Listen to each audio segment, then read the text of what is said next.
Hi, everybody. Welcome to the September 2023 SJAA imaging meeting.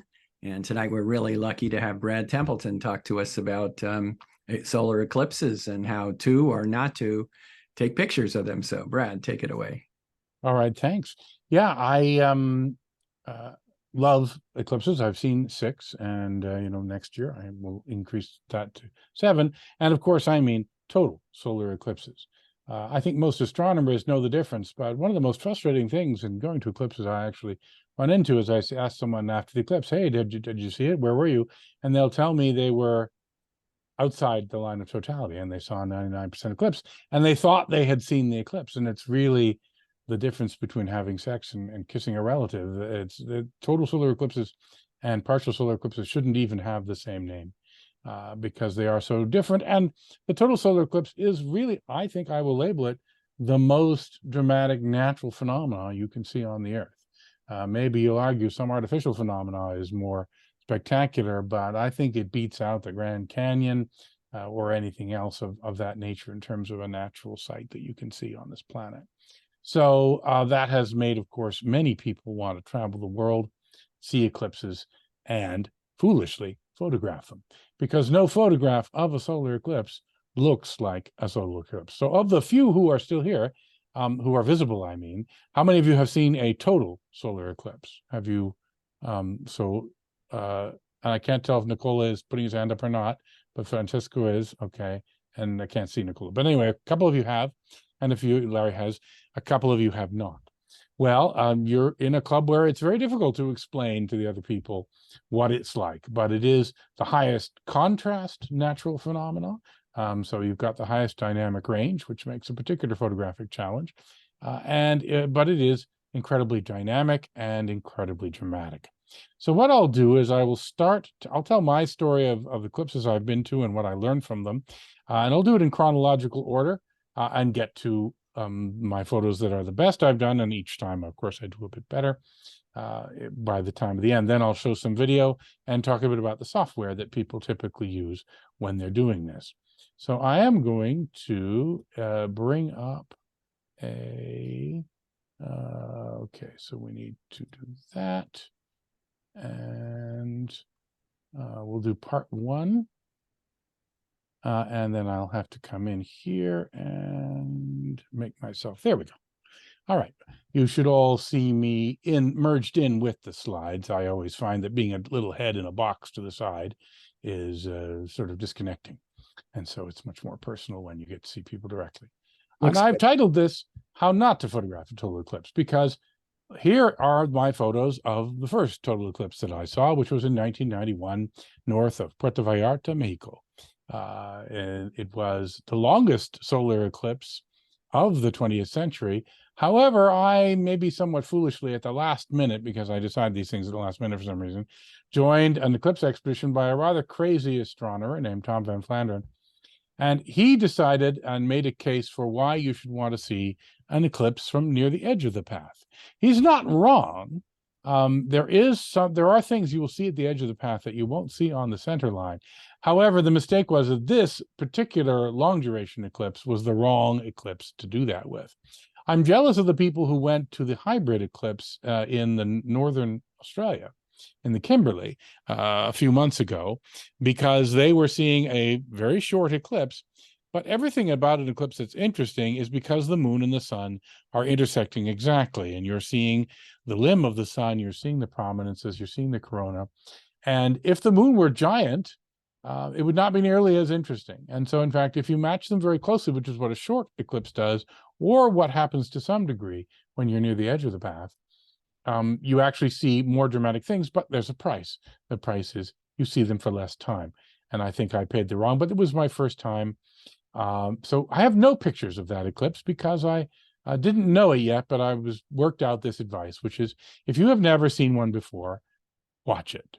Watch it with your naked eyes, watch it with a pair of binoculars, maybe glimpse through a telescope, but mostly watch it and don't attempt to photograph it. As I've said, no photograph will look like it. And so the key issue is experience it, observe it, but don't try and photograph it. So, and I guess, now, by the way, a lot of people also find eclipses to be great excuses for travel. Of course, they happen randomly in the world, and you get taken sometimes to rather unusual and interesting places you would never have gone to before on an eclipse expedition. And in fact, it also means that people lead guided groups, if that's how you prefer to travel, into these weird places. And so that's an interesting experience. There are eclipse tourists who've been to even a dozen or more. Some people have, some of the record holders have been to even larger numbers of eclipses, but part of it is because of the tourism you get to do along with it. So after you've seen one eclipse, I still recommend you don't do too much with the second, and maybe after a couple, you can start thinking about photographing it. However, as I'm going to tell you, you will not photograph it. Your computer will photograph it. You should, throughout your eclipse viewing history, always watch the eclipse. It's worth it.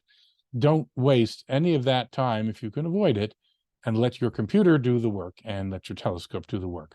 And that is how I do that, although I have occasionally been imperfect and people fall for the traps. Also, when you see an eclipse, yes, focus mostly on the sun and moon. Well, not really, you're not seeing the moon, but the combination of the two. But also, don't ignore the experience and the people, particularly if you're photographing, by the way, because I'll tell you one of the better types of photography to do here is a video of the crowd, not of the eclipse. I mean, you can make a video of the eclipse, of course, but it won't look like an eclipse. Focus on the people and the experience and a bunch of other aspects. So my second eclipse, I did a cruise. And this is pretty common. There are cruise ships, a lot of cruise ships that will be delegated to doing eclipses. I suspect some cruise ships will be available, and maybe still be available, to go off the western coast of Mexico for the coming eclipse of 2024. You probably all know that next April, I think, there will be a total eclipse which crosses the United States, begins in Mazatlan, moves over Chihuahua, Durango and Chihuahua, enters Texas, and then goes up until it hits Niagara Falls, just south of Toronto, and crosses a little bit more to the east of Canada. So many people will watch that in the path of totality, but many people like to see them on cruise ships.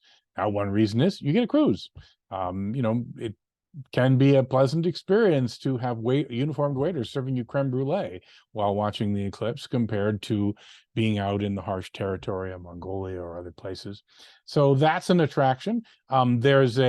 It's interesting to have a cruise where everyone on board is sort of an astronomer. I'll explain this a little bit more, but at least interested in scientific things. They're there for something of that sort. So it can be like a star party. However, there are some downsides to a cruise. You will not photograph, I believe. You should not photograph on a cruise. I attempted to. It was an error. Obviously, the cruise ship is not stable, so you don't want Now, a lot of eclipse exposures are as little as, a 500th of a second. So you can certainly do those on a cruise ship. You can go all the way down to about a 30th of a second on the cruise ship and get some good exposures. However, you obviously can't track the sun with a clock drive on a cruise ship. And I think that's also very important, because it should be your computer that is photographing the eclipse. This was also my first cruise. You can see all the people wearing those little Mylar glasses that they always hand out. Now, many of the people on here are very, very amateur astronomers. They don't really know anything about astronomy. In fact, if you're good at this, I could probably do this. You can probably get a job as a guide on one of these ships if you know your astronomy and your eclipses, because they do need that, and a lot of people need it. Here are myself and Catherine. As you can tell, this is some years ago. This is 1998, and I had more hair and it was more colorful. And I was going to talk about my first eclipse in Mexico. The T-shirt that I'm wearing is a T-shirt I made for that eclipse, and I hope you all enjoy my clever slogan.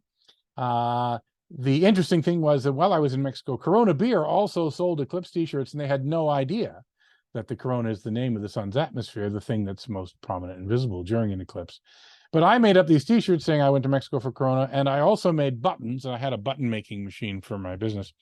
And so I sold buttons to other people on the eclipse expedition and I made enough to pay for my eclipse expedition, selling buttons that said I went to Mexico for Corona. It was quite popular. I think the other thing that helped sell them was how I priced them, which at the time there was a lot of inflation. So it was 2.5 times 10 to the fourth pesos for one button, or 3 times 10 to the fifth. Anyway, expressing it in scientific notation seemed to really make the crowd think that they should also like to buy them. Anyway, so I still have that t-shirt. I'm not sure it fits me anymore. And you can see someone's got their astroscan.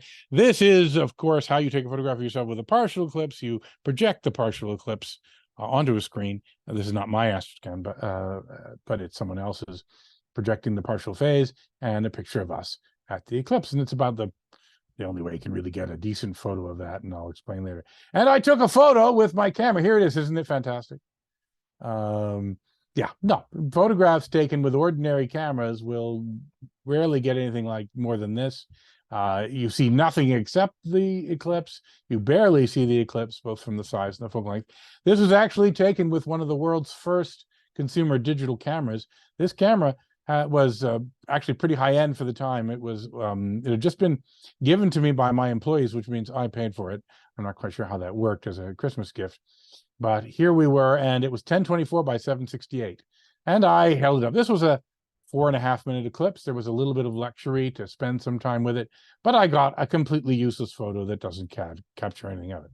Nonetheless, for 1999, just a year later, another eclipse crossed through Great Britain, down through Central Europe, over Romania, and into the Black Sea. And I went onto the Black Sea, and this is a different cruise ship. This one is a former Russian icebreaker. You can't really see that from the photo, but the decks are curved. The floors of the cabins were sloped. But here it was. It normally does Antarctica cruises, which is pretty handy for an icebreaker.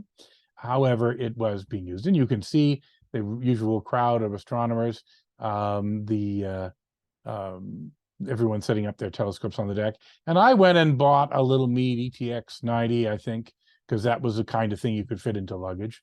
And took some photos with it, and they're terrible. I'm not going to show them to you. They were also quite dreadful. At the time, I thought it was pretty good.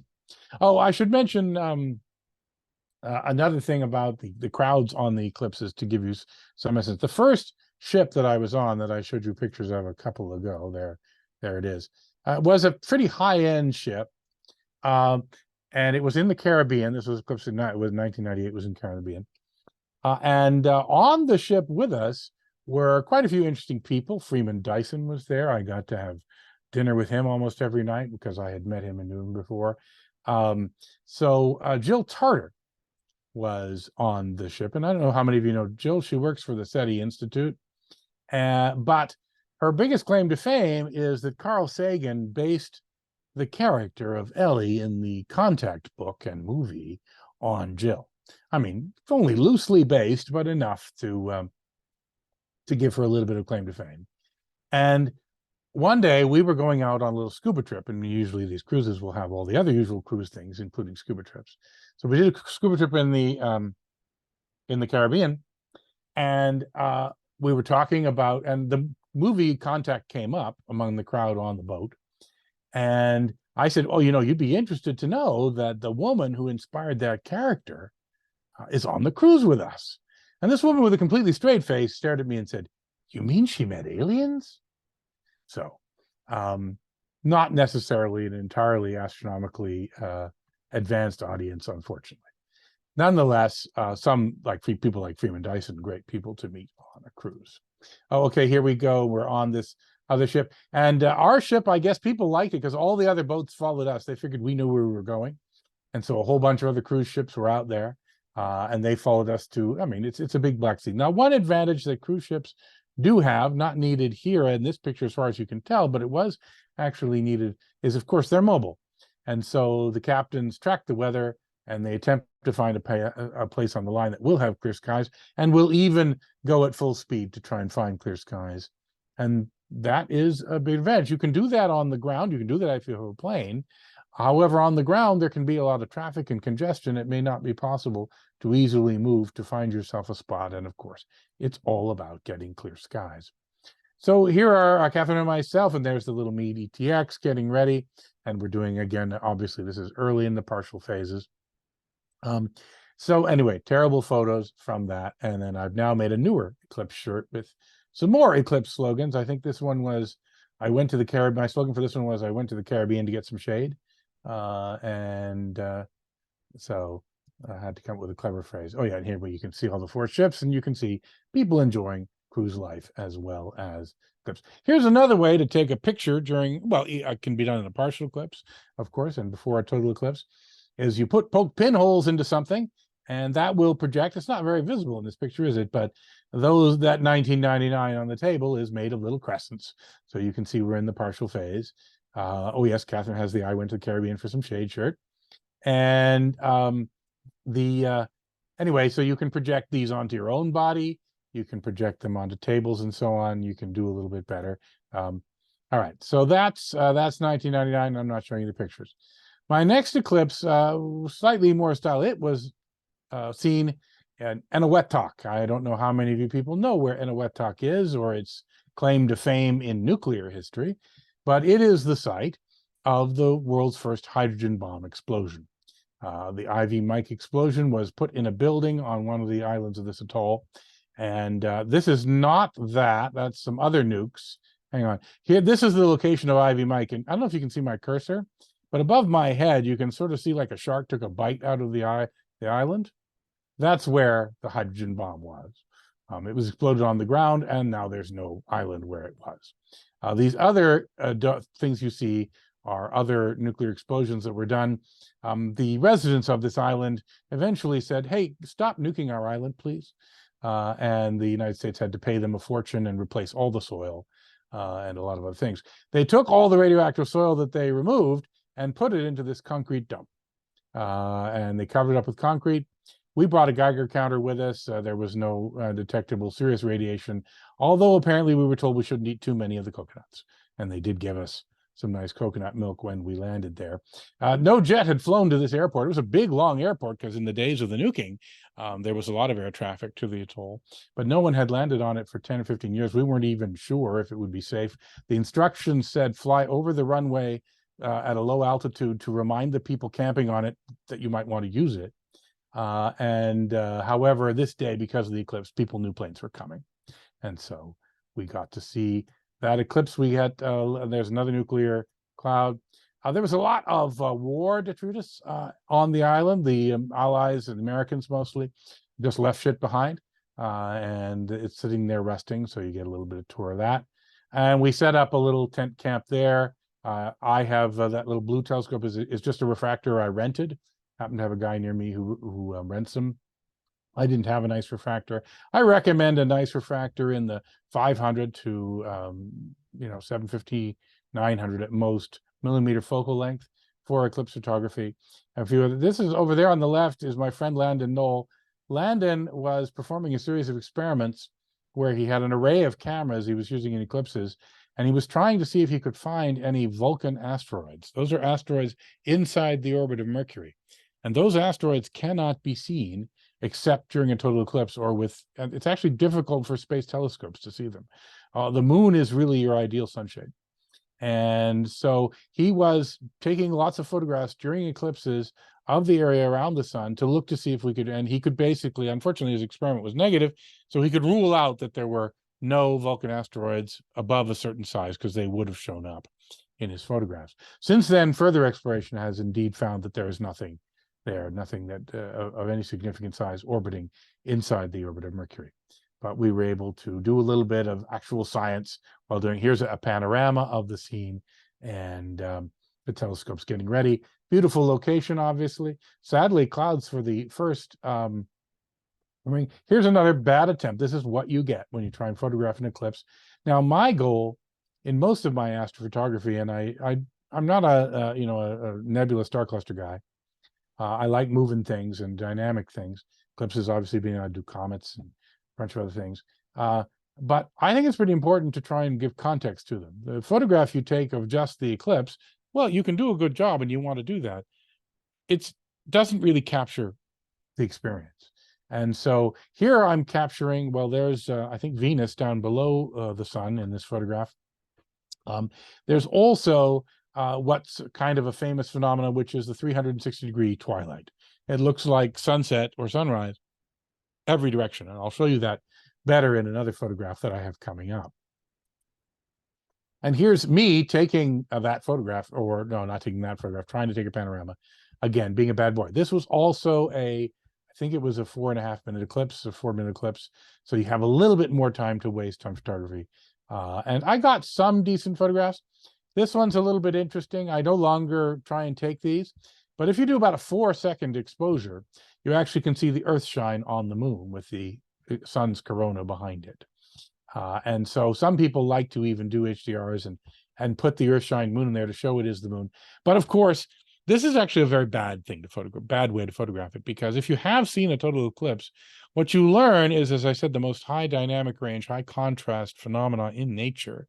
What you learn is the moon looks like the blackest hole in space you've ever seen. It's like someone ripped a piece out of the sky. It's just so incredibly dramatic. So it doesn't look anything like this at all. The absence of the moon is what's interesting, and only by taking a 4-second exposure will you see that. Yeah, so this is the diamond ring. As this eclipse began, we did have clouds, but as you can see, with light clouds, an eclipse is as bright as the full moon. It is possible to see it even through light clouds.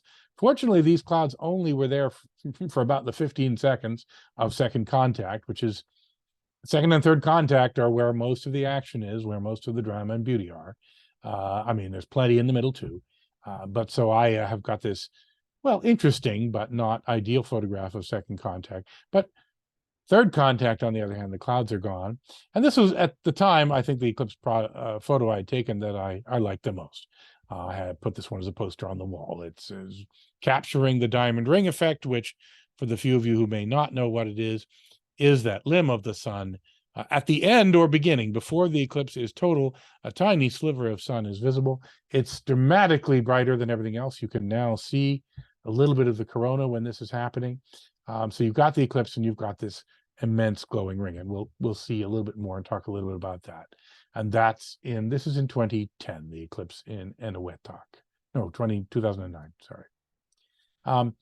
The next eclipse was just a year later, also in the South Pacific, and my friends and I went to French Polynesia. And that is, we went to the island of Hao. And again, we went there because there was a long 12,000-foot runway on Hao. Guess why? It's because they nuked these islands too. So it's very nice that they've gone and nuked all these islands and built big runways on them, because it means you can go to them. In fact, this runway is so long that it's one of the space shuttle's emergency backup runways in the South Pacific, because you don't have that many 12,000-foot runways sitting around that pretty much anything can land on. I don't think this picture is too exciting, but let's take a look. I'm going to look at a series of these. We did get, unfortunately, a fair bit of cloud for this eclipse, and this was very sad because 2 miles away from us, they saw it perfectly with no clouds. But we had picked this site, and what can you do? We got some clouds. So I've got some nice pictures of it. Here is a 360-degree panorama, and this is, by the way, my regular photography specialty is panoramas. And so this attempts me to do that, and I had my computer taking the pictures. I had my panorama rig. I did have to manually spin it. So you see again the sun up there. Are you seeing my mouse, by the way? Not if you're seeing my mouse, or you're not seeing my mouse. I think I don't see it. Okay, well, anyway, it's pretty obvious where the sun is, I hope, in this picture. And you see the crowd of people who are we're on land. We're not on, but we have this little cruise ship because the group has booked it to do other things, fun things. But the main goal was to see the eclipse on land. And I mentioned seeing eclipses in the air and seeing them on cruise ships.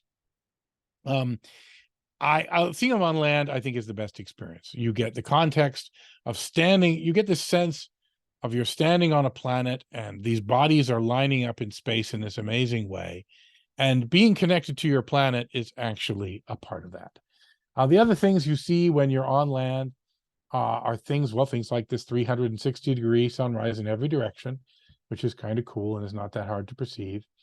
You see the animals, the wildlife, react to the eclipse. They will start acting as though it is becoming night and sunset, and they'll start going to sleep or bedding down. They don't really understand what's going on. So you get to, sort of, there isn't an astronomical event, obviously, that's like this in terms of giving you that dramatic view of how the world is working. So anyway, that's a 360-degree view of it. You can see how dark it is. Obviously, though, the cameras tend to adjust their balance. I was going to show you, oh, back in that eclipse on the cruise ship, one of the things I did was set up a camera to take a picture every 20 seconds, I guess. And so I just have still photos of it. And it was a good demonstration of just how much the light changes when you look at that photos. I'll try and pull those up for you later if you have. So now we'll skip to the most recent eclipse that most of us saw, which is the 2017 eclipse, where I went to first to a town called Weiser, Idaho, and then stayed in the last Airbnb available in the path of totality, a really crazy, wacky guy hosting us. Although everyone decided they didn't want to see it from his house, and so we went across the river into Oregon to a town called Annex, Oregon, annexed to Weiser, I guess, and set up there in a schoolyard. And as you can see, a lot of other people have come to the schoolyard. And here we see the rig that I will use for this, my best and most recent set of eclipse photography. I now own a nice little 120 APO refractor. So that's a 900 millimeter refractor. As I said, that's a good focal length. Maybe a little shorter is better. And because of that, so that's on a, a nice clock drive equatorial mount, as you would like to have it.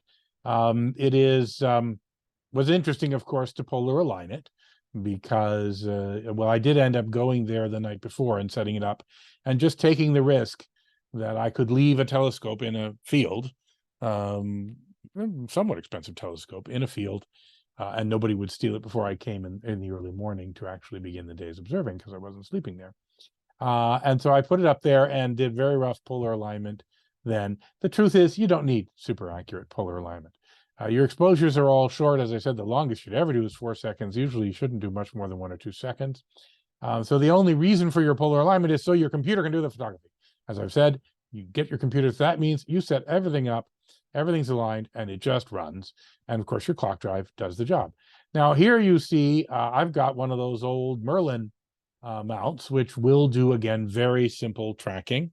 And that is, as it turns out, almost good enough.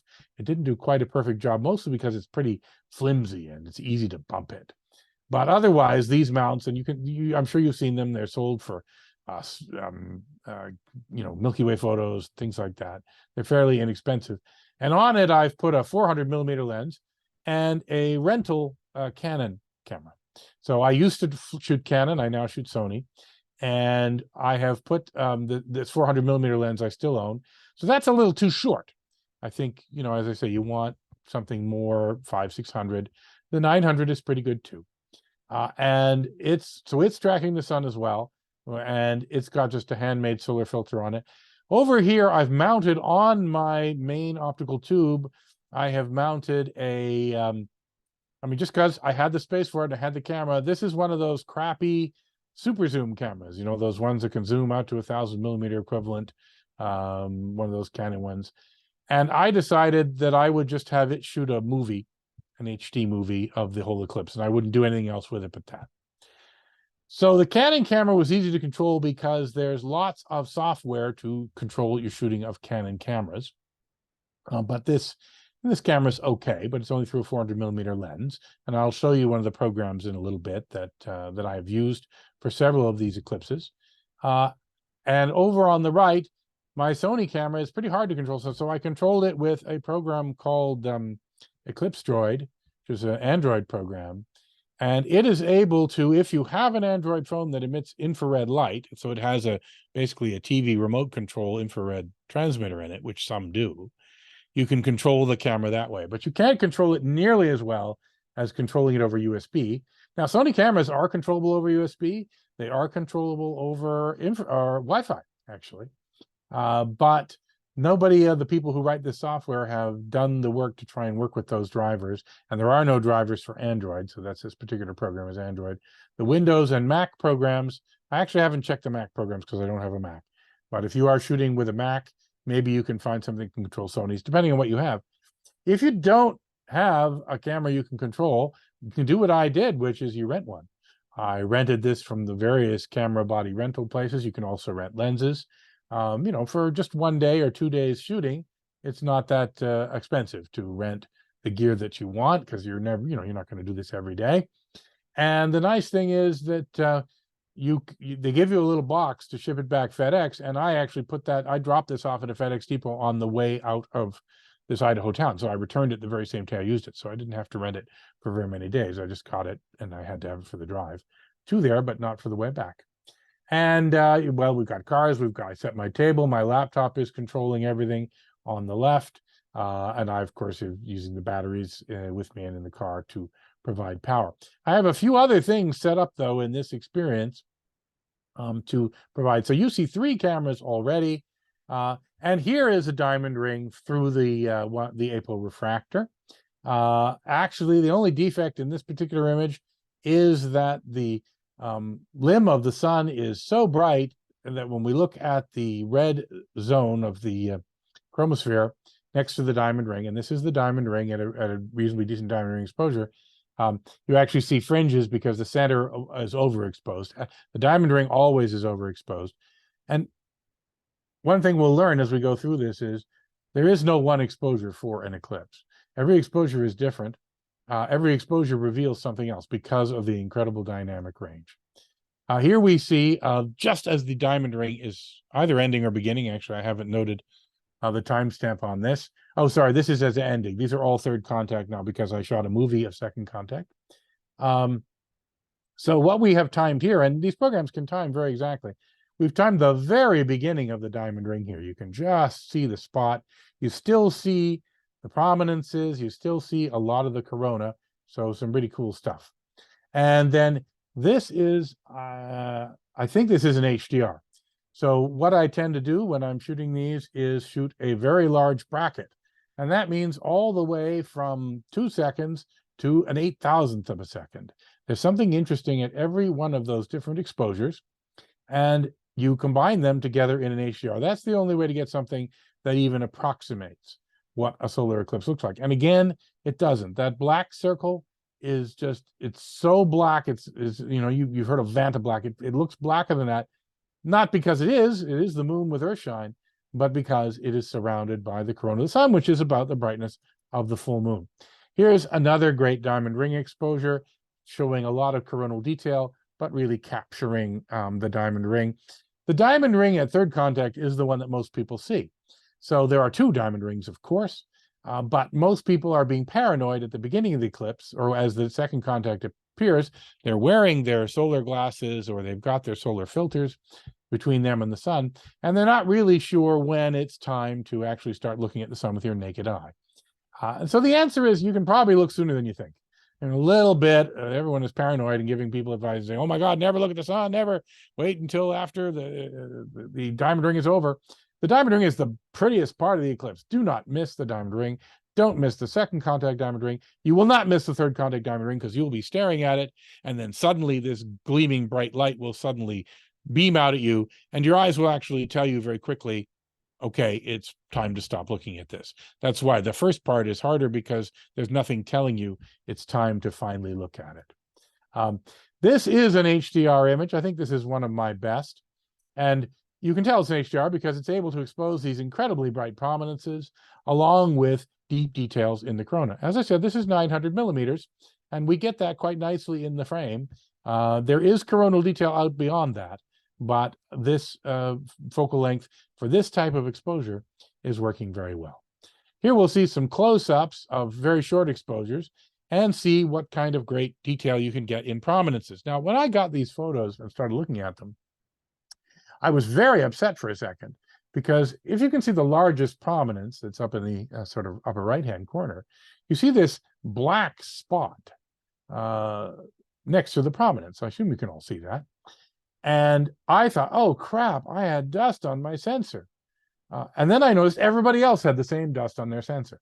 In other words, no, that's an actual just weird pattern in the corona, which happened to be coincident with that prominence. And we get to see all of the detail. Now, hey, Brad, I don't see yeah, the black spot. you don't. Where you see the prominence in the middle, the big red prominence in the middle. well, And at the top of it, you don't see a dark spot that looks kind of reminds you of the dark spots that come from maybe you're not seeing as good an image as we are just Don't worry about I it. can see it. Yeah, I can see it. I can see it. Yeah. Okay, Okay, you're just blind. That's all. No problem. it's okay, no problem. So at what o'clock? I see the prominence at sort of 2 o'clock. Yeah, well, the one at 2 o'clock is the one we're talking about. Okay, and near there, there's a black spot. Okay, it's just me. Above it, you No, can it's see right other. behind it. Yeah, it looks like it's behind it, and it's an actual coronal hole. It is Okay. not dust on my sensor. You see, Oh, okay. you'll see this on everyone's photographs of this eclipse, which Okay. did have this lovely. Now, this photo is also, and I time it so that I will get this. As you can see, the limb of the sun is just starting to peek out from behind the moon. This is third contact, and you shoot like crazy at third contact because every half a second there is something new and dramatic. And the moon is slowly uncovering the sun. So as you can see, a tiny ring of the chromosphere, the outer, well, the inner atmosphere of the sun, it's not the corona, is peeking out. The actual sun photosphere is not yet peeking out. That's what the diamond ring will be when you first see the first bit of photosphere. You can say that's that little bright spot there on the right is that first bit of photosphere. Here is Hey, an actual shot when the diamond ring is going. Hey, Brad. Yeah. Can you define the various contacts? I'm sorry. Yeah, sorry. An astronomer audience, I didn't feel if I needed to, but I certainly will. So there are 4 main contacts in a total solar eclipse, and 1 and 4 are boring. 1 is when the moon first touches and begins a partial eclipse, and 4 is when the moon is completely clear and you've just got the sun again. And 2 and 3 are the start and end of the total eclipse. So the moon is slowly, the dragon is eating the sun, slowly going over it. You're very excited because you've seen partial eclipses before and the moon always missed and went off to the side. Now it's going right down its throat and right down the center. And slowly it comes until this instant. The diamond ring is the last glimpse of the atmosphere of the sun, or the surface of the sun, the photosphere. And then the total eclipse begins at what is called second contact. And then you have anywhere from 30 seconds to 7 minutes, is about as long as it can be, of totality. And then third contact comes with its own diamond ring as the moon. And this is third contact here. So the moon is slowly sliding across the sun from left to right.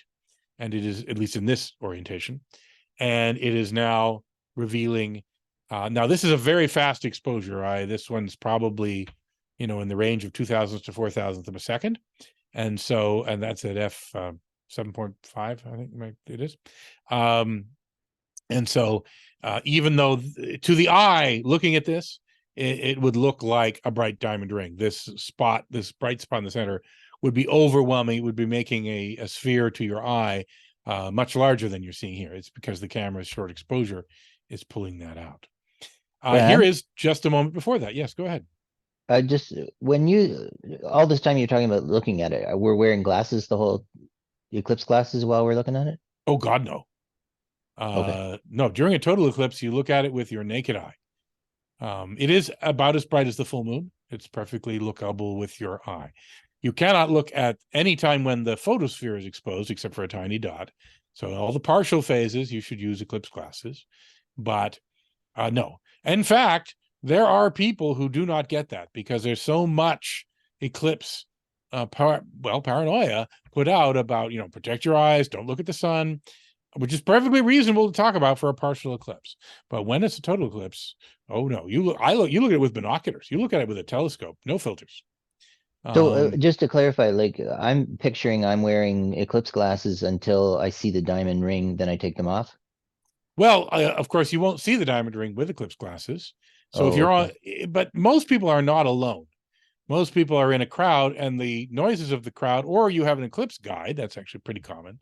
And I have, even if I am alone, as we'll see in my video, I have got the computer that's doing the photograph. It's also programmed to talk to me, and it says it counts down as we're getting closer and closer to the magic moment. So even without looking, what's going on. However, typically what you'll do is, if you're looking through eclipse glasses and you were on your own, you would see the sliver of the sun. We'll actually see a video of this. The sliver of the sun getting smaller and smaller and smaller. You'll see a phenomena called Bailey's beads, which is interesting but not spectacular, as you see the mountains of the moon move and wiggle around the surface as the sun is being now eclipsed by the terrain of the lunar surface. And then finally, the diamond ring, when there's just one small dot of photosphere left, what you see here, it's actually now it's an arc of photosphere. So this is actually a little bit late in the diamond ring. I showed you, I guess I don't have these in order. This is the very beginning of the diamond ring, just this one tiny dot you see here. Now you'll notice you on the other side of you don't see any prominences anymore. The moon is now covering, there actually are some prominences on the left side, but the moon is now covering them because the moon has crossed the surface of the sun and is now about to, well, it's coming left to right actually. So it's going to suddenly reveal the sun to us. And here's another shot of, this is I'm going to show you what the exposures are a little bit later. But this is, I think this is more mid-eclipse, and you're seeing, you don't see the prominences as clearly. So, okay, now what's happening? Okay, there's my mouse. It died for a second. And this is another HDR. And the HDRs are combining all these different exposures in order to give you the fine structure of the corona. And you can see a few red spots. It's still very hard to do this. A really good HDR, which I didn't do here. I didn't do the best you can do. But some people have done it. You can see all those prominences, and those prominences, as you know, they're way, way brighter than the corona, and they would blow it out, and they're blown out to white even in this photo, but a little bit of the red I've managed to keep in there to see you. Okay, now here is my best HDR. This is actually from the 400 millimeter lens in the Canon. So we have a much wider field of view, and you can actually see a star to the left of the sun here. That is Regulus. So the sun was in Leo or near Leo at the time of that eclipse, and you could see Regulus quite clearly with your eyes. And you could also see, of course, Venus, and that's pretty much always visible in the eclipse unless it's hidden by clouds of the horizon. And sometimes, and you'll see Mercury as well. But that's Regulus.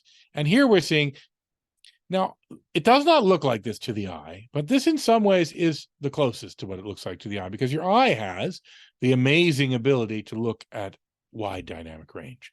So your eye can see the details in those streamers, which are against, as you can see, it's against a dark sky, that there's a star, right? So we're looking at stuff that's as bright as a star when you're out far from the sun, and you're looking at stuff which is brighter than the full moon. In fact, even brighter than that when you're looking at those prominences and so on. But you see all of them with your eye because your eye is this amazing instrument that can do things that no single frame of photography can do. Here's a very fast exposure shot, though, of, again, near third contact. And we're getting the limb of the sun, so the sun has the photosphere, and then it has this chromosphere atmosphere just above. It's very thin. And then finally, the corona is the outer atmosphere of the sun. Now, the corona is there. You can even see a little bit of it on the left side of the image here. But this exposure is to capture the drama of that. And then here we are. We're actually quite a bit late into the diamond ring. And this is, I think, at the point where you'd actually be telling people to stop looking. Your eyes tell you to stop looking at the diamond ring. Now, there's something that I do that as far as I know, I'm the only person I've ever seen do this. But in fact, it is, as far as I can tell, I'm not blind, perfectly safe to look at the sun and put your thumb over the diamond ring once it gets too bright to look at.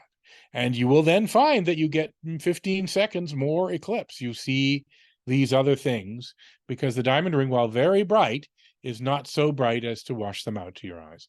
So if you're so desperate, and I am, and you will be, for more eclipse, even if you've seen a lot of it, you just never see too much. And you can put your thumb over the diamond ring for as much as 30 seconds. I have done it. I mean, just don't look at the photosphere. Photosphere bad, everything else good. Okay, so the other thing you want to do is, I think you want to have some video.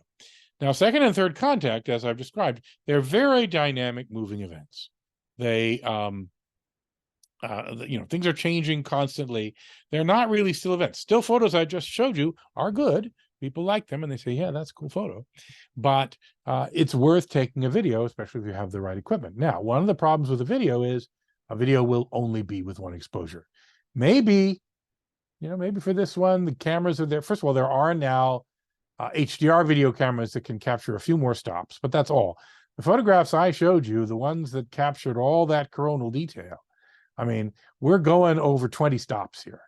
I mean, this is HDR like nothing you'd ever photograph on the Earth. maybe you would look at do it in some nebulas and so on, although I don't think people tend to do that because it would take so much time to capture that. Here you're capturing it with very short exposures. So, also I recommend video of the crowd. And that is something, definitely do that. Now, a video doesn't do HDR, so your stills are still going to capture that HDR. All right, now we're going to take a shift over, and I'll tell you a little bit. We can take more questions. I'm going to switch to a different kind of screen share to show you a little bit about the software that I have used, that many people use. There are about 5 different software packages out there which will do this. You could also do it with any telescope camera control software, ASCOM software, if you programmed in the exact timing. So the nice thing about the Eclipse programs is that they will do the timings for you. So I need to turn on this camera because this program doesn't work unless it's connected to a camera, which is really stupid. And then I'm going to switch to sharing a different screen. You won't see me anymore. Okay. So you should let me reload that program. Are you now seeing my second monitor? Yes?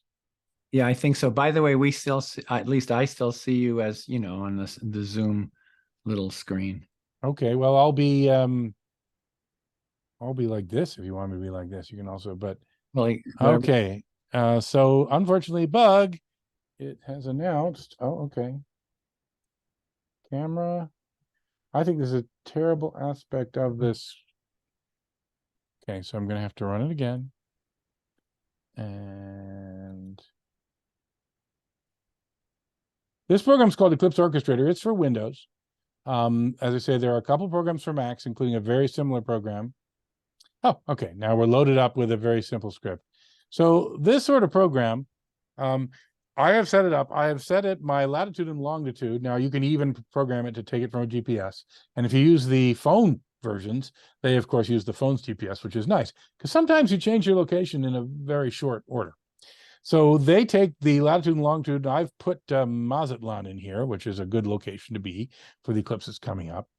And it'll tell you that this eclipse is going to have first contact in 208 days, 13 hours, and max eclipse and so on. So it's calculated all that for your location automatically.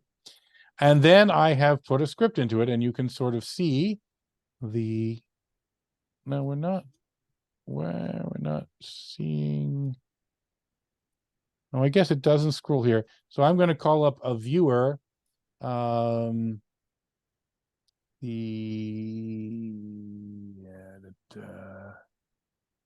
the visual. Oh yeah, here we go. Let me bring this over onto your screen. And so the script is just a text file, and it looks like this. And it just says at this particular time. And now the time is expressed as, actually, maybe this script is one I just grabbed, which I happen to have. But usually you'll express the time as second contact plus or minus a second or a half second. And then you can say how long to wait till the next exposure, what camera, because you can control multiple cameras, and then take a shutter with this exposure. The aperture usually is not relevant because you're usually shooting through a telescope, but if you are shooting through a camera lens, you can be setting the aperture, you can set the ISO, and make a comment about what you're shooting. So all my early shots are just, I'm taking 60th of a second exposures of the diamond ring, and I take 10 exposures of the diamond ring, all at a 60th of a second. It might be better to vary the exposure. It might be better to, but the problem is everything is moving so fast that varying the exposure, it's just simpler to do that. And then here at the second contact, I'm trying to capture all the prominences of second contact. So I'm doing shots at 4,000th of a second, 2,000th, 1,000, 4,000, 2,000. I do a little sequence of those. And then I go into my brackets. So the brackets here, 4,000, 2,000, 1,000, 500th, 250th, et cetera, et cetera, et cetera, et cetera, all the way down to 4 seconds. And then I repeat that several times during the eclipse. And finally, third contact comes in. Now this file, it has a little tool in it that will build these sort of scripts for you. But I decided, I wanted to customize mine to do particular things. So I ended up writing Perl scripts that generate this for me. Now, an interesting story is that during the first time I did this, which was the eclipse in, I think in Eniwetok, my proscripts had some bugs in them and I wasn't getting quite what I wanted. And so I was debugging them as the moon was closing over the sun.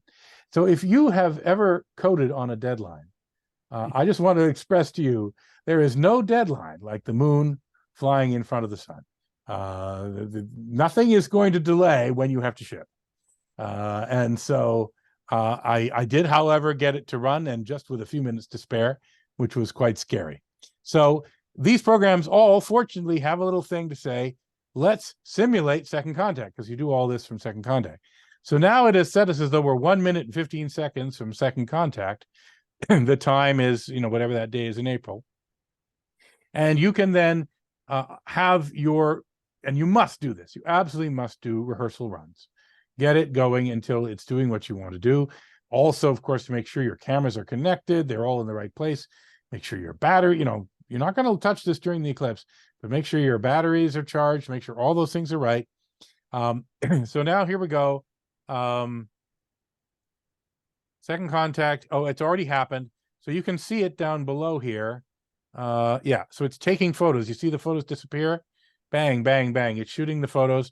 It's not commanding this camera because I don't have a lens on it, but it's taking those photos and recording them. Now, when you read about this program, if it's the one you choose to use, you'll find out, all sorts of weird quirks.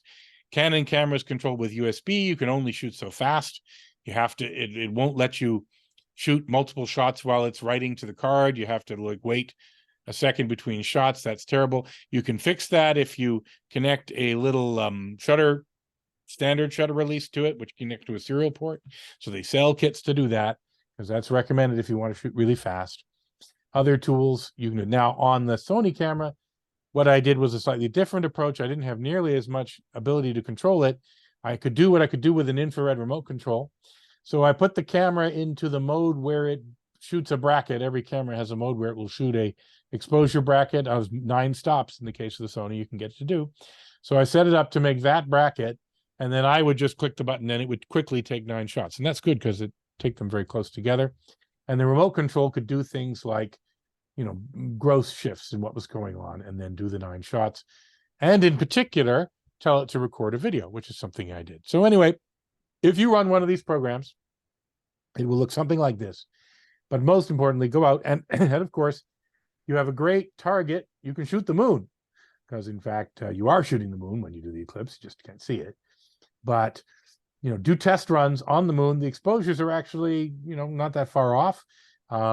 And you can see what you get. You can make sure you can do it several times until it's going to run like clockwork on the day.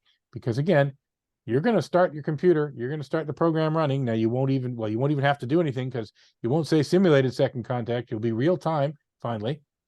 And you will be able to, and it will know when it's coming. It also plays, if you get into that file, I guess we had the file visible. It'll do other things for you. You can have it, here it is, showing you what the eclipse looks like and the countdown to when things are going to appear. Right now we're past max eclipse. We're 2 minutes from third contact. This is a 4-minute eclipse, I guess. So that's good.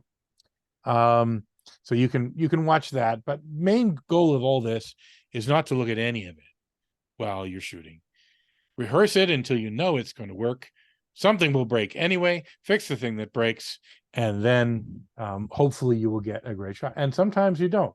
A friend of mine was using a Mac version of this program, and it didn't work. Something went wrong. He didn't get his shots, but he was paying for all this, so that was annoying.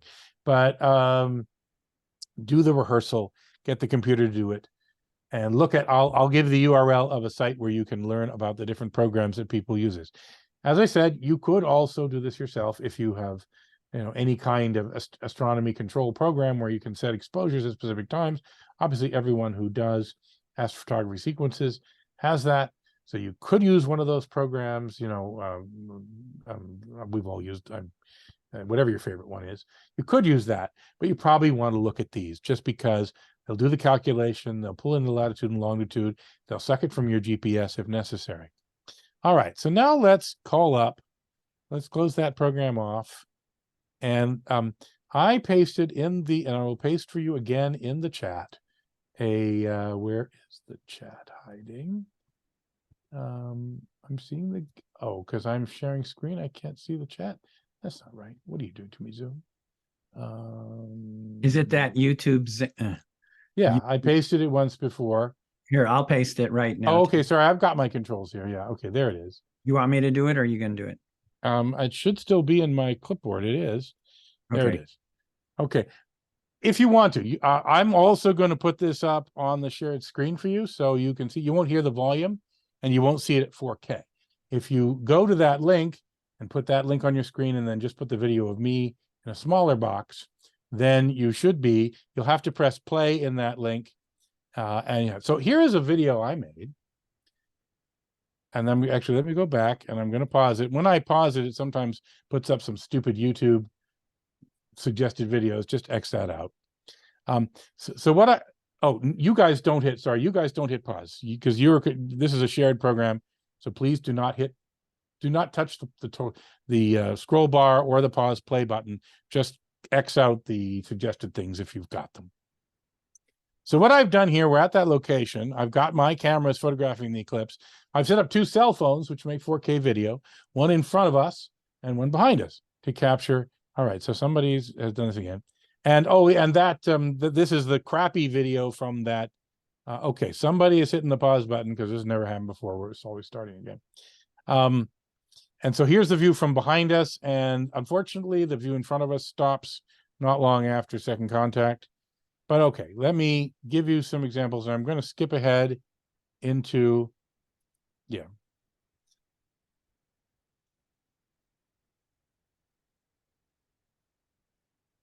Okay, so I have Catherine's family with us. And you will notice, I don't think we'll play all this while we're here, but one of the things you'll notice in this view, the sky has gotten a little bit dark behind us. You're going to see quite dramatic changes as time goes on.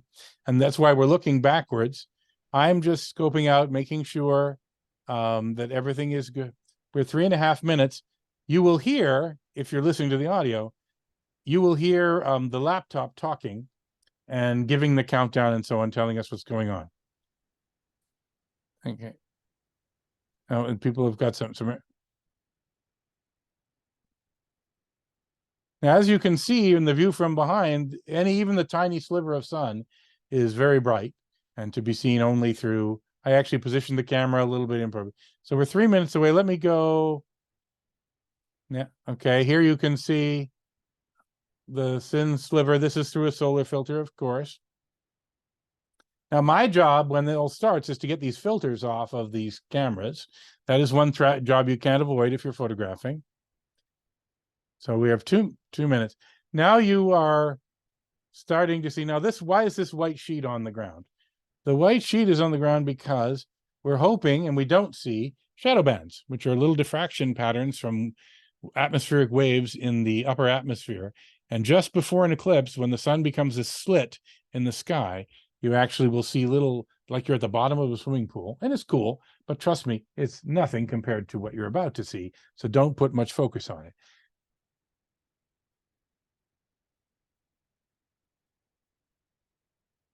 So we're 90 seconds out, if those of you who are hearing the audio.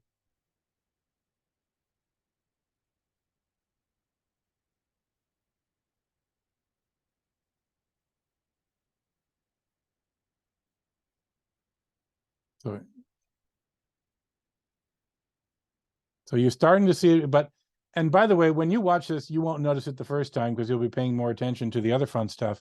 If you watch this again later, you will see it's quite dramatic actually what happens behind us. No one's paying attention to it. Everyone's looking forward, but it is quite dramatic what happens as the shadow comes behind you.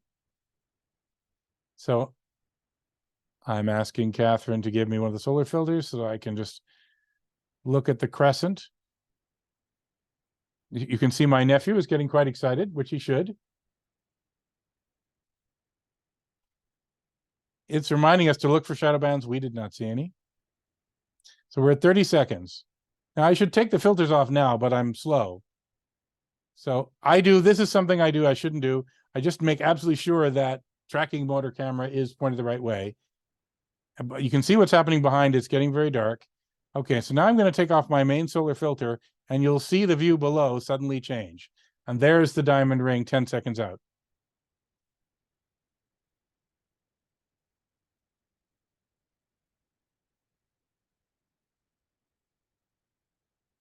And you can see in the other video how dark it has become where we are. And now I'm pulling out binoculars, no solar filter. We're both pulling out binoculars to get a really good close view of it. I have a telescope there. I never used it. I foolishly point out the planets to my nephew. This is the video from the crappy camera. And what I'll show you, these are the photos you just saw. I've embedded them in this video to give people a sense of what we were seeing. And unfortunately, the forward video died there. So you only see us from behind for the rest of the eclipse. But you can also see the darkness. You can see the crowd. I'll go back to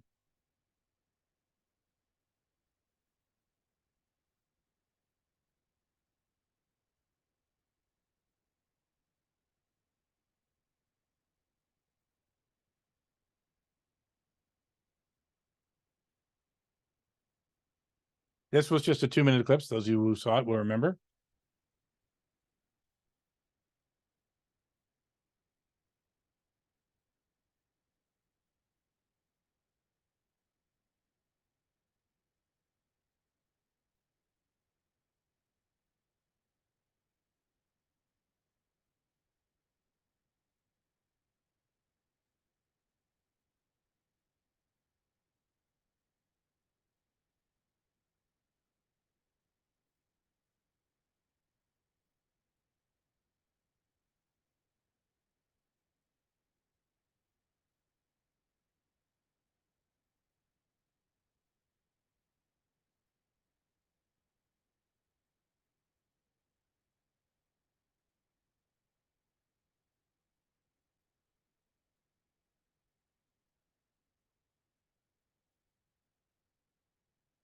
Now you see me holding my thumb out in front of the diamond ring. So I will do that for another 10 seconds or so, but other people I don't. Just with a bit of experience, you can do that. But as you can see already in the reverse view, it's now getting too bright. Here, actually, it's interesting. You see in the poor camera, you see these diffraction or whatever, or reflections coming on. So you see the a bit of the edge of the sun. The I'll play this one for you too. This is the full view of the 4K diamond ring. These are the Bailey's beads. You see these little dots as the crescent of the sun disappears? That's terrain on the moon, sort of shining and making little hills and tiny beads, and they dance around. You capture that in a video. And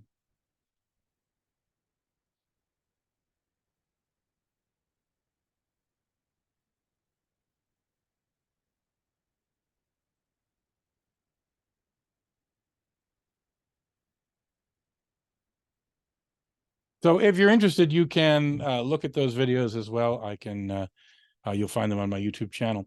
So if you were listening to it, I hope you were, because another big part of this is, as I said, the experience of the crowd, all the people screaming and cheering and yelling. And, you know, you probably saw the little boy getting very excited because he's never seen anything like this in his life. Yeah.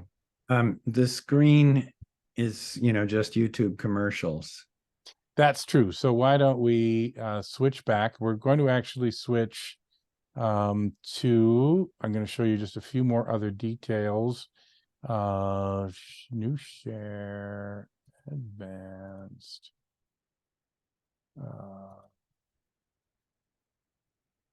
Okay. So now we should be back to mixing me with some slides. Looks good. So here's some notes for other things that I have never had the guts to do this, but just as the moon is very dramatic when you see it rise, it looks bigger, and you know, when you see it with things, I do have a long-term goal of seeing an eclipse that's near sunrise or sunset. The one I saw in French Polynesia, one of our alternate destinations, there were 2 alternate destinations we could have gone to. Both of them were not cloudy, so it was very annoying. Were at Calafate, which is in Patagonia, Argentinian Patagonia, where the eclipse was at sunset over the Andes. Incredible, apparently. high risk of cloud when it's on the horizon, of course, because, you know, just, well, you know how it works. And but it wasn't, it was clear, and so those people got to see that amazing eclipse, as you say, just as the moon is dramatic when it's at rise. This was at moon set. Or Easter Island was the other place that people saw that particular eclipse, and many people had photos with the Moa statues, with the eclipse combined with them. So that's a rare opportunity to combine an eclipse with things on the ground. Because of the brightness, it is very difficult to do that. You would need to do some HDR tricks in order to make that happen. As I mentioned earlier, a shorter eclipse is more spectacular, but it's shorter. The things I told you about, the Bailey speeds, looking for the planets, the shadow bands, that's interesting, but it's not the main event. So never detract from the main event to see those. Notice them if you can. Notice them on your later eclipses. Other things I have not yet done, but some people recommend, is one is getting up on top of a high hill. And on top of a high hill, you will get a more dramatic view of the shadow of the moon coming, racing across the ground at 1,000 miles an hour towards you, because you'll be able to sort of get the scope of that. Some people like to do this. I own some. I've never managed to use them. They will put on dark adaptation glasses. So you can buy sort of red glasses that will help you dark adapt your eyes. Some people use these just even they're going to go inside when they're observing. So it's been suggested that to wear those or close your eyes just before totality and then just open up right at the diamond ring, that you would have all the benefits of dark adaptation. And so that could be pretty cool. I haven't done that yet. An interesting thing you won't understand until you do it is that nobody cares about anything after third contact. All right, everyone is full of anticipation as the partial phase grows leading up to second contact.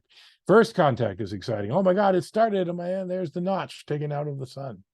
And then after that, everybody just packs up and goes away. Only a few people sit around to watch it till the end of fourth contact. There used to be a very popular type of eclipse photo. I think it's boring, but some people like to do it where they would do like literal multiple exposure on film, and they would do all the partial phases, you know, every 10 minutes, so they would space themselves out on the film, or wherever the duration is right, and then one shot of the totality. I'm sure you've seen a photo like this, but you know, today in the world of digital cameras, it's really just Photoshop combining. So the people who are taking those photos, they stick around to fourth contact. But everyone else is just in an incredible high. I mean, it's hard to describe. It's just excitement and the adrenaline and everything going off. And then I've always tried to get them on the cruise ships to make a joke that they'll be repeating the eclipse in an hour for people on the late seating. But they have not been willing to do that joke yet. Now, other people also see them from airplanes, and I have not seen one from an airplane. And so I think the land is the best, but I think there's definitely some interesting things about seeing an airplane. One of the interesting things, of course, is you're not going to be clouded out. You're going to be above the clouds, so that's a pretty nice 100% guarantee. If you have your own plane, of course, that's nice because you can be on the ground and you can take to the air if you have to. But the other thing is you're up high, and so the sky is darker, and so it's even more dramatic in that sense because you've got that blacker sky behind the corona. And of course, though, you're looking through a window unless it's a private plane with the windows taken off. So, you know, there's pluses and minuses to go in that way. I'm going to show you, you'll find some of these online as well, but here's the complete bracket. I think this is actually a little darker than it should be. I just converted my RAWs to JPEGs very quickly last night to do this for you. So here you can see a 4,000th and a 2,000th. This is at f9. This is that Canon 400 millimeter lens that I was shooting with. And here we now see, I think, a little more interesting, but again, I think this is darker than it will be. So that'll be a 1,000th and a 500th. The corona starts really showing up here, and you still see the prominences here at a 250th and 125th. Your deeper corona shots, you're seeing them at a 60th. 60th is a pretty good exposure, a 30th, even more. Now you're starting to now way overexpose the limb of the sun near the moon when you're here at the 30th. And as I say, once you're down, I think this is 15th and 8th, you're seeing that outer corona streamers. The eye does see those. But as you can see, we've totally overexposed the inner corona. And now we're looking at, I guess that's 4 seconds. So this is 2 seconds and 1 second. This is unrealistic. You don't see this much detail. You don't see, here you can see the moon a little bit. You don't see that at all with your eye in any way, shape, or form. So that's what those brackets look like. So you can see that you know, there's interesting action at a ½ second and a ¼ second that you see here, but probably more your classic photographs, and the kind of, well, 30th of a second is of course your likely video exposure, just because if you want 30 frames a second, you can't shoot longer than that. So you're going to look at those, and so that's what your video will look like in that range. Of course, you can bump the ISO, and this is all at 100 ISO. So you can bump the ISO and get your video, if you at least can be at any exposure you like, if you're willing to bump the ISO or shrink the ISO to get slightly different exposures. I must admit, I'm a bit tempted. If I had the gear, I don't think I'll have the gear, but to have, you know, 2 video cameras, each at very different exposures, and make a really HDR video, it might be quite an interesting thing. I don't think anyone's ever made that before. It could be quite dramatic. However, I'll warn you, what you're seeing on a computer screen just doesn't have anywhere near the dynamic range of the real thing. So these are nice pictures. I'm pretty proud of them, especially those HDRs, but they still don't look like an eclipse. So some other stuff I thought I'd show you about is something other than total eclipses. Now, as I say, a partial eclipse should not have the word eclipse in its name. Most of you probably know we're going to have an annular eclipse of the sun in October of this year. That eclipse will cross over Central Oregon, south of Eugene, goes over Crater Lake, then crosses a lot of central United States, a path not too far from the path of the 2017 total eclipse. An annular eclipse, if you don't know what that is, it's an eclipse where the moon is too far away or the sun's too close. And so the moon does not completely cover the sun and you get a ring. And so it is just a partial eclipse. It's a cool partial eclipse. You'll get a lot of those effects of things darkening and some of those other things. But it's, you know, I did go to see the annular eclipse. Sorry, and I'm going to talk about something else first before I talk about the annular eclipse. But someone earlier on mentioned seeing the transit of Venus. So this is a photograph, and maybe you've never seen a photograph like this one, of the 2004 transit of Venus shot from Stony Lake, Ontario. Now, I went there because the Venus would be in transit at sunrise. Most people, they think, I want to observe the entire transit, so therefore I'm going to go somewhere where the transit takes place entirely in the daytime. So that means you watch it through solar filters. I decided the interesting quest would be to see a transit of Venus, maybe to be one of the first human beings ever to see a transit of Venus as a naked eye event. Because while people did go see transits of Venus in the previous ones were over a century ago, Mason and Dixon famously traveled to see a transit of Venus. Magellan did one of his voyages in order to catch a transit of Venus. They were much more interested in them back then. They would always go to see the entire transit and to measure what was going on. Very rarely would someone deliberately, and then the other people didn't know there was a transit of Venus, so they would have seen it maybe, but they wouldn't have known what they were looking at or to look at it. So here I found a very hazy spot where it's possible for me to look at the sun at sunrise briefly with the naked eye. Yeah, you saw it through projection telescope. That's a common way to see it. And so here I've taken a photograph, unlike any other photograph I think other people took, where I have shot the transit of Venus with the natural scene. We're on a lake. There are some birds flying. There are trees. You know, that I've never seen anyone else's photograph of the transit to look like that. So I was proud of that. Here's a shot of a total lunar eclipse. And for those, I only am interested in them now when they take place at moonrise or moonset, so that I can photograph them with other interesting things. If you really want to work at it, you can actually, you know, look at your maps and get your ephemeris and actually place yourself so the eclipse moon will be, you know, right next to something interesting. I've seen photographers who do that. They get cool photographs. Actual photographs of the eclipse moon itself, I sort of rank those as you could make that with Photoshop. You can take a picture of the moon, make it orange, put a gradient on it. Yeah, you got a total eclipse of the moon. That's why I'm interested in this photo. This is Ames Research Center, NASA Ames Research Center here. Those are the dirigible hangars, which held the Hindenburg and the Macon and so on. And we have the eclipse of the moon in the left-hand side behind it. You can see that at much higher resolution. As another note, this was not nearly as bad. The people who went to Bend, Oregon for the 2017 eclipse had 4 hours of traffic. I decided to go somewhere that was 2 hours further away and didn't have much traffic at all. I mean, there was never been a traffic jam on this highway before going south from Oregon to Nevada. This is the biggest it got, but it was never slow, so that was okay. Other useful tricks. Here's an attempt to take a photo of a partial eclipse with Catherine, and there she is, and I've got a welding glass in front of her, so I'm able to capture it with her as opposed to the projection photos that I showed you before. Although, and here's my gear. This was at the annular eclipse of 2012. I can't remember when it was. It went over Lake Tahoe, so that's not too bad, you know, to drive to Lake Tahoe. I'm not sure I'm going to bother driving to Oregon for the annular eclipse coming up. I mean, there's just, as I say, an annular eclipse is here's another thing you can do. Trees will make little pinhole cameras during partial eclipses. And so here we are during the annular eclipse, and you can sort of see projections of the annular eclipse on the ground.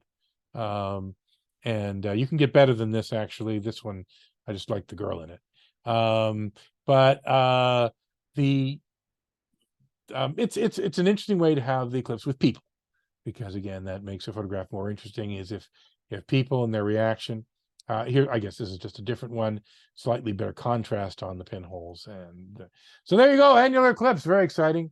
I didn't really have a great telescope for this. Yeah, you can make that with Photoshop. You know, I had a green welding glass, so the color's kind of boring too.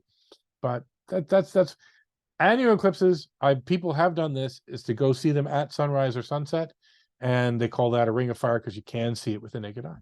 And that is dramatic and makes a dramatic photo. I have seen also some photographers quest for the photo with the eclipse, the annular eclipse sun in a ring next to something that, like a person or some kind of landmark.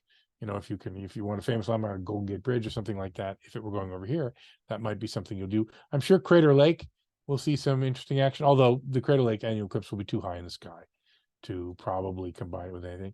And here's another thing, as I've said, you make this is an actual computer punch card, I think. That's what a geeky nerd I am. And I am projecting eclipses onto me. Oh, hang on. Somehow I've started a video, or someone has started a video, and they're playing the sound through here. And here we are also taking a picture with the almost annular phase. Again, the people together make it interesting. So that's all the slides. So let's stop the share. And let's put myself in a more interesting location than in front of a green screen. Even though you know it's all an illusion, you can all tell it's an illusion. And let's chat some more. You haven't asked too many questions, but Tamara has put in a, so what she's got is her icon is one of the HDR photographs where, I don't know if you shot this yourself, Tamara, or whether this is someone else's shot, but I've seen a number of shots like this where people do the HDR, get all the coronal detail, and they go all the way to that 4-second exposure, so they're seeing the Earth shine to moon. And I grabbed it off the internet. Yeah, so people do like to do this one because it's interesting. It's definitely interesting, but I think it's breaking the effect of trying to be as close as possible to what an eclipse actually looks like. I have a goal of someday getting a display, a super high, like I have, I've got one of those nice OLED TVs. Probably some of you guys have got those TVs, and they can do quite a bit of contrast. Well, over time, we're going to see some LED and OLED displays with very high resolution and very high contrast. And then we'll finally be able to take, it's weird, by the way, those TVs, you can't put a still image on them in HDR. You can only put video on them in HDR. Then we might be able to eventually produce an image with some of the dynamic range of an eclipse that would look a bit like an eclipse. I've thought about some other ways to produce that image. They're all very hard and require a lot of work, and I'm too lazy. So I haven't yet made that image. All right. How about some more questions or some people's experiences of their own? Feel free to unmute. I'll give them a second. At least show your faces. We didn't get the 50 people who RSVP'd. No. Too bad, because I had lots of good photos for you. I hope you think. Well, they'll watch it on YouTube. Yeah. So do we have some more questions for Brett? Are many of you folks planning? I know my wife and I have planned a trip to Texas for the 2024 eclipse. I don't know. I think it was on your advice, Brad, actually, when we last spoke at that conference. Well, I think it'll be very busy because the 2017 eclipse made people wake up that it's really cool. And so that'll create a whole new audience of people who want to come out. Texas and southwestern Mexico are the two places I would recommend weather-wise. Obviously, if you live in the path, like you live in Port Colborne, Ontario, or somewhere in Ohio, or the different places the path will go through, there is a great temptation to do it from your own house. Certainly, it's easier to get your gear set up and to test it and do all those dry runs. You're just taking a risk of more cloud. Clouds are a weird thing in eclipses. I've had a lot of good luck. I've never had an eclipse entirely blocked by cloud. I had the one eclipse where we only got 15 seconds of it, but that was still pretty dramatic. It's also interesting because the moon blocking the sun changes the weather. And so the weather patterns become different. And sometimes clouds will grow up and then they'll shrink down again because of the way that the air is cooling. Because it does actually get noticeably cooler as you get towards totality. The annular eclipse will experience that just as much. All those partial phenomena, even the shadow bands, might be visible during the annular eclipse. And I've even talked to people who saw a completely clouded out eclipse and still thought it was super cool. Just that it became night in the middle of the day was a radical and weird enough phenomena to say, I'm happy I saw that. I think once they see the real thing, they will say, oh shit, I really missed it. But until they know, enjoy the clouded out eclipse and the night in the middle of the day. My only other comment about, our plans where I think we made the reservations a few months ago, and it was hard to find, not ridiculously priced hotel rooms then. So do it now if you have any temptation to reserve places in Texas or wherever. This is the time to look at it. Don't wait. I should probably get around with it. Or as I say, I had this dream actually of booking an entire hotel in Mazatlan and holding a conference, Yeah. and then having a cool conference with lots of things, because I do that, and then cap off the conference. Well, it's a big. Do you have the eclipse at the end of the conference or at the beginning of the conference? Because if you have it at the beginning and it's clouded out, everyone's kind of down for the rest of the thing. So probably better at the end, even though if it's clouded out, it'll be a very anticlimactic end to the event. But it would just be cool because you get lots of cool people. And as I said, some of them think that Jodie Foster met aliens, but the rest are smart people. All right. Charles, you had a question? Well, I just had a comment. I went to Warm Springs, Oregon in 2017, and we thought we might be smoked out from the wildfires that year. Driving up, we did make the decision to continue because we thought, well, I don't know, we were going to be clouded out. It was, or smoked out. There was a lot of smoke in the air that morning, but as the partial eclipse began, it cleared away. So maybe, that was some of the weather changing because of the moon starting to eclipse the sun. And by the time it was at, full eclipse, the sky was clear as a bell. Well, I mean, for a perfectionist trying to make, the best photographs they can make, the smoke would piss you off. For someone just trying to see the eclipse, you'd actually see it pretty well through anything but the thickest smoke. As I said, you can see it pretty well through light clouds. Well, it was pretty thick to begin with when we first got up that morning. So our mood gradually improved during the morning, I'll tell you that. Well, I definitely pissed off. And obviously, yes, we seem to now have a fire season pretty regularly. Oregon certainly does. And now this eclipse, of course, Texas, less likely to get smoke from the western fires. And also April is not the time for that smoke. So I don't think people will worry about that this year. I'm more worried about clouds and a potential hurricane coming in off the Gulf of Mexico, but I'm still going to go anyway. That, well, April is not a typical time to have a hurricane coming in off the Gulf of Mexico. So you're okay. But it is a time when rain can happen. But no, Southern Texas is, in the United States and Canada, the best cloud forecast. There's a guy up in Winnipeg who publishes for every eclipse detailed cloud forecasts, and you can go look at them. But Durango is your winner in terms of the best chance of seeing it. Doesn't mean it's a guarantee, but now Durango is a little harder to get to than Mazatlan. There's lots of flights to Mazatlan, And but probably the hotels are booked in these things. If you're ready for camping in Mexico, though, I'm sure you can find somewhere to park your vehicle and your telescope. As far as I know, there's still camping available in Kerrville. The motel rooms were out of my price range at $500 a night with a 3-night minimum, but Yeah.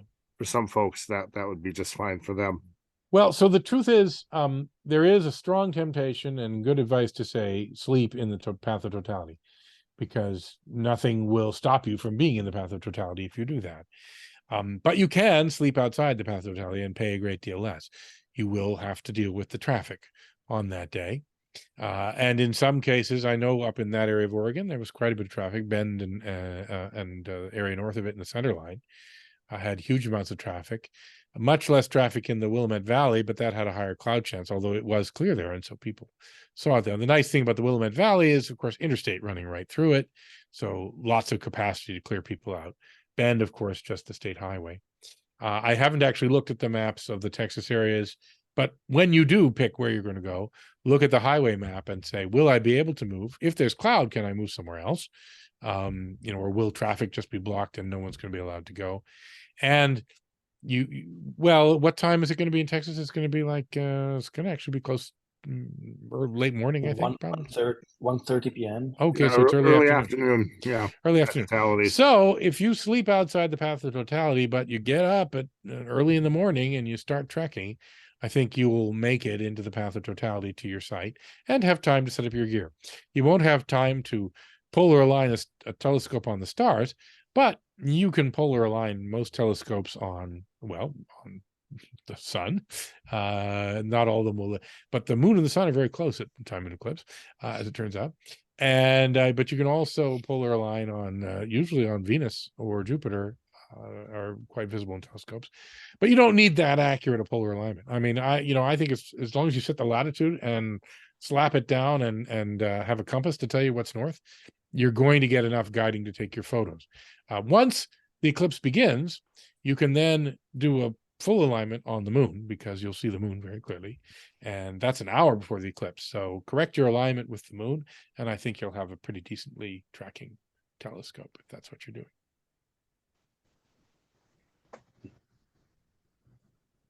All right. Any other questions for Brad? Well, I guess we've been going an hour and a half, Brad. So For sure. this All right. is Well, I hope you perfect. all learned at least something, or at least saw pretty pictures, and I hope you do get a chance to see it. And if you've never seen any eclipse at all, I think the October annular eclipse. You're not all in the Bay Area, right? We've got some people from different places. But it's if you're in the Bay Area, it's about a 7-hour drive to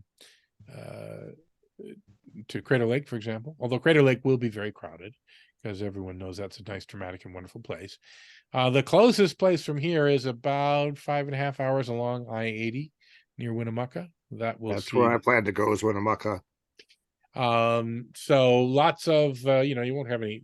The annular eclipse won't actually generate. I was funny though. I was last week I was in Utah, and I stayed in a little RV park, which had cabins with RV pedestals so you can charge your electric car. Because I was in an area where there's no electric charging to be found. Wrote an article for Forbes about that, published it this morning. And this RV park was like, they were wearing annual eclipse t-shirts. They had brochures and posters. I mean, they were super into it. It's a little tiny village, but they're super into the fact that the annual eclipses have a much wider path usually than total ones. But they say, oh yeah, we're totally sold out, and everyone that's around is totally sold out for the annular eclipse. So that tells me actually that the 2017 eclipse generated enough interest that a bunch of people think an annular is worth traveling somewhere for. It ain't, but if you've never seen one, I mean, I think you'd enjoy it. I think it's cool. It's definitely a different astronomical phenomena. It's nothing in comparison to the real thing. So yeah, but Winnemucca is your shortest drive. Of course, you'll see a quite decent partial here in the Bay Area, but you've probably seen enough of those. Well, Brad, thank you very much. I sure appreciate your presentation tonight. All righty. Well, we'll see you guys again someday. I might go down to the CalStar thing down, is anyone else going to that? Nobody's going. Okay, I won't see any of you there. See all And, these stay-at-home astrophotographers, except for well, I don't. I guess this is what happens when you can get these hydrogen alpha filters, and so you can take pictures. The sky over my house is not exactly the best observing sky in the world. I'll tell you that. So, All right. So, folks, please unmute yourselves and give Brad a nice round of applause because he deserves it. Thank you very much. Brad, I'm going to stop the recording here, and we really appreciate it, Brad. That was amazing. Thank you. Thank you. Thank you. Excellent job. Thank Yeah, you. thank you. Thank you, Brad.